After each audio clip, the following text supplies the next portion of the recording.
Yo, what is up, guys? It's your boy MMA Propaholic, and yeah, guys, I've been gone for a month on YouTube.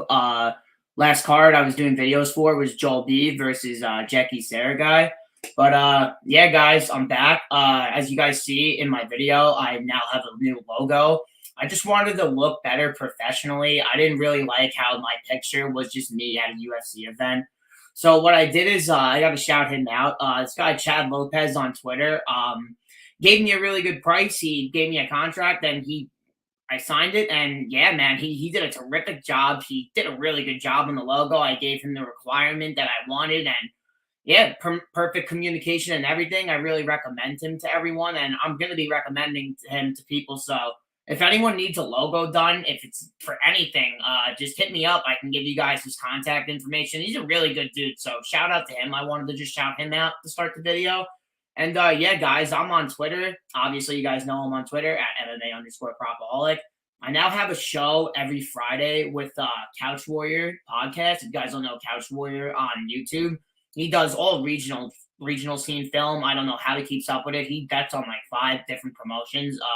Me strictly, I only watch and bet the UFC. So yeah, guys, I do a show called Prop Talk with him. I've been doing a show Prop Talk with him for I would say probably about like a month and a half now. And yeah, guys, a lot of people tune in. We do it every Friday. I get a couple of beers flowing. I get the oil kicking in. And yeah, guys, it's a pretty fun time. So you guys should check that out. It's where we give out our best props and we give out crazy prop numbers. And I gave out a crazy plus money number on Asimov round one TKO/KO plus 1700 on Prop Talk Friday. So make sure you guys don't miss it this week. Hopefully I can get something and see where the bookies are making a mistake. But guys, let's get into this fight.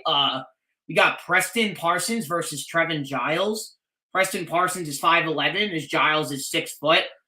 Giles is going to have a 3-inch reach advantage. Both fight out of the orthodox stance. And we got Giles training out of War Training Center as Preston Parsons is training at Elevate MMA down in Jacksonville, Florida. I'm pretty sure where that's at. Giles has 6 more fights pro experience than Parsons, and he has 10 UFC fights as Parsons has 2 when he got knocked out against Daniel Rodriguez in the very first round on 4 days short notice. And his last dominant win against Evan Elder, which he looked really, really good in. But let's get to the striking stats before I get into the tape study, guys. But Giles, really low volume, only throwing 5.31 significant strikes per minute, as Parsons is throwing 8.25. Parsons' opponents are throwing 7.61, and Giles' opponents are throwing 4.99. Giles has a 60% striking defense, as Parsons has a 49% striking defense. And it's actually Parsons who is throwing a 5 more significant strikes at range per minute than Giles, as he throws 11 and Giles throws 7. He's landing 6 per minute, and Giles is only landing 3 a minute. So Parsons is doing more at range. And yeah, guys, if you guys want these stats, make sure you guys are checking out Uncle Weezy MMA on Twitter and obviously Uncle Weezy on YouTube. I'm pretty sure you guys definitely know who he is. He does all the stats on his Patreon. Pretty sure he charges 20 a month, and he does a prop template as well. So shout out to him. He crushes it every week, and he gets these stats out early so I can get into the tape study early and bet these early lines with statistics to back me up on my tape studies. But yeah, guys, I don't really like what I see out of Trevin Giles. Yeah, guys, he has a win over Ryan Spann, which when I looked, it really honestly shocked me when I saw he has a win over Ryan Spann in the LFA. And it was a decision. But what do we know about Ryan Spann? I mean, the guy kind of only has 1 round of gas. I know a couple decisions, but I mean, we've seen what happened against Sam Alvey. But yeah, and Trevin Giles has been fighting at 185. I'm pretty sure his first fight at 185 was against Antonio Nito. And I think he's had about 7 fights at 185, and then he's about 2 fights in at 170, getting knocked out by Michael Morales in round 1, which he came out and kind of tried to explode. He actually landed a big right hand on Morales really early that stunned him, but what did he do? Like, he went straight to the wrestling. He tried to clinch him up, and I remember Cormier saying, "Why are you trying to take him down, Giles?" He had him hurt, and what really made me kind of just like alarm me about Trevin Giles is that he was in the moment. Like he hurt him bad, and he kind of just went to shoot a takedown because he tried to get the minutes. Maybe it was because he was trying to like balance his cardio at 170. It was his first fight ever at 170, but after that takedown, he like Morales was kind of able to get back up. He was able to jab him up at range, and Giles kind of got out of control, guys. He came in rushing in, and he got clipped with a huge counter right hand by Morales, and Morales was able to end that fight. But even like before the Morales fight, when he fought Roman Dolidze, right? I like what really alarms me about Trevin Giles, guys, is when I look at his significant strikes, like attempted in his last 5 fights, guys. I'm gonna read them off right now. Significant strikes attempted from Trevin Giles: 59, 57, 32, 15, and 46. He is not throwing any volume. He really lets the fight come to him, and he let Dolidze come at him, man. Like Roman took round 1. I think Giles kind of took round 2, and at the beginning of round 3, like Roman Dolidze got him down with no fucking resistance at all, no resistance, and like Trevin Giles was doing a great job of getting out of the heel hook sweeps of Dolidze. He was able to win a couple of minutes. I think he was able to win about like 200 something seconds on the ground against Dolidze. But we know what Dolidze is trying to do on the ground. He's kind of just hooked. He's trying to like get a heel hook. So he's doing a bunch of those sweeps so he can grab your leg. And Giles in the 3rd round stunned Dolidze, and he did the same thing that he did against Morales. But this is before fighting Morales. So it kind of really like gets me of the fight IQ of Trevin Giles. I think the guy has good striking. I just I don't think the guy is there mentally in the fight and is really thinking about offense. I think he's so in the moment, guys, that he's kind of approaching the fight in a defensive mental state where his opponent wants to run in and he kind of wants to counter strike you. Like Preston Parsons, I'm going to tell you guys something right now. He's a dog, guys. 9 wins by submission. He's been knocked out twice, but guys, he got knocked out by Mike Perry in his 3rd ever professional fight in 2015. What do we know about Mike Perry? Not really punch power. He's more of a volume striker. And same thing with Daniel Rodriguez. Like Daniel Rodriguez knocked him out in 4 minutes, guys. But Preston Parsons was like, I kind of heard the interview when he was walking out before fighting Elder. He said he was there and he was just like kind of in the moment. Like he kind of wanted to strike with him. He wanted to showcase his stand-up game because most of his game coming into the UFC was his wrestling game and just getting all this top control. And Preston Parsons is dominant with top control, guys. He has great back takes. When Trevin Giles gets taken down, he gives his back up all the time. And I'm going to go back to Trevin Giles real quick because it's just alarming to me. His body strikes attempted his last 5 fight, guys. 3, 4, 5, 1, and 4. Leg strikes, 2, 2, 1, 4, 13. If you guys want to slow the movement of a wrestler, what do? You attack the body and you attack the lead leg so they can't get the complete double leg on you. Trevin Giles attempted 13 leg kicks in his last fight against Kosuke. I'm probably going to keep saying his last name, guys, wrong. So, yeah, guys, it was the only fight he threw over 13 leg kicks. In every other fight that he's fought in, 9 fights in the UFC prior to that, the most leg kicks he's ever attempted in a fight is 4, guys. And body shots, the most he's ever attempted is 12. So this guy doesn't mix in his strikes.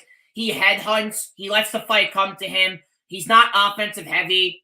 He kind of backs up and wants to counter strike with you. Unlike Preston Parsons, who is going to come forward at you every single minute of the fight. He has absolutely, I think Parsons has great cardio, guys.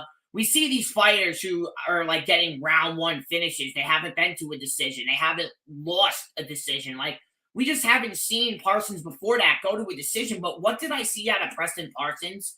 That he was able to keep up for 15 minutes, a heavy wrestling game plan. And holy shit, man, the amount of submissions that he was putting Evan Elder in, the way he kept taking his back, the way he kept passing Tim out, the decisions that this guy was making on the ground. And honestly, some spots where I think he could have gotten a submission over a position when Elder wasn't expecting it. But Parsons was being so smart. He didn't want to give a minute to Elder on that fight.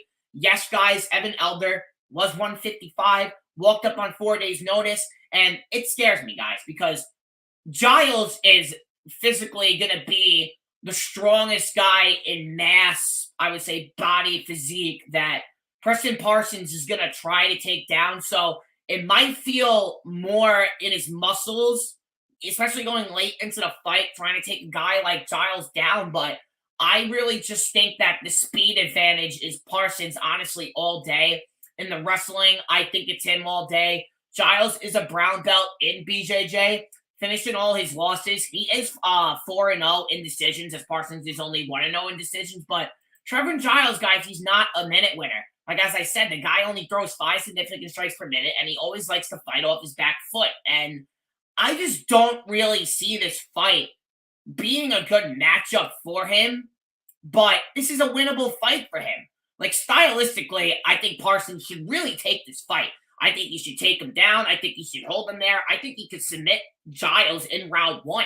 Because if I watch all the film, guys, and I watch Trevin Giles, he gives up his back in almost every fight, and every time he's getting back up. And when you're doing it against someone who's 205er, and when you're doing it up against a guy who's 185, they don't have as much speed and good back takes as someone would at a lighter weight class, and who's been fighting naturally at that weight class his whole entire career. So I really do like Preston Parsons in his spot, guys. I bet him already at plus 100 for 0.60 units on William Hill. I just think he's going to throw more volume. B, I think he's the natural 170er, which he's kind of mastered this weight cut already. C, he's going to shoot more takedowns. And D, he has the better submission game. So those are like 4 ways that he can really win this fight. And Trevin Giles is more of like one knockout power when he's getting these knockouts. And that's something he is going to have here. Like, that is something that Giles really could expose Parsons of here, is if he wants to release his hands. But, dude, I think Parsons, I almost said Parsons. I think Preston Parsons is a really tough kid, man. Like, I really think it takes high volume to get him out of there. And I feel like to beat a wrestler and to beat them early, you got to attack their lead leg. And that's just something Giles doesn't do. And you need to attack the body. That's just something Giles doesn't do. He just headhunts and he tries to counter strike. And does he shoot takedowns? Yeah, in the Coste fight, he shot 5 takedowns and he was able to control them. But what do we know about Lewis? He's way low level, and I think he's way worse of a grappler wrestler than Preston Parsons is.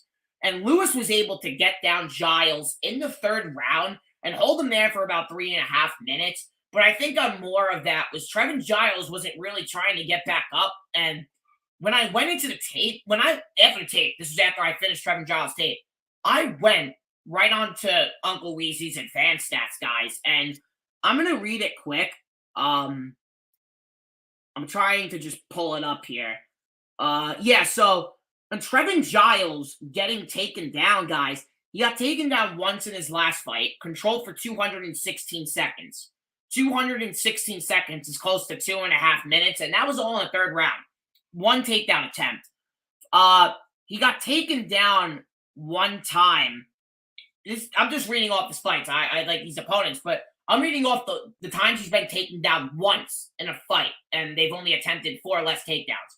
They attempted 3 takedowns in this fight, controlled for 255 seconds. He was taken down in 1 of 4 times in the next fight that I'm reading off now, where he was controlled for 232 seconds.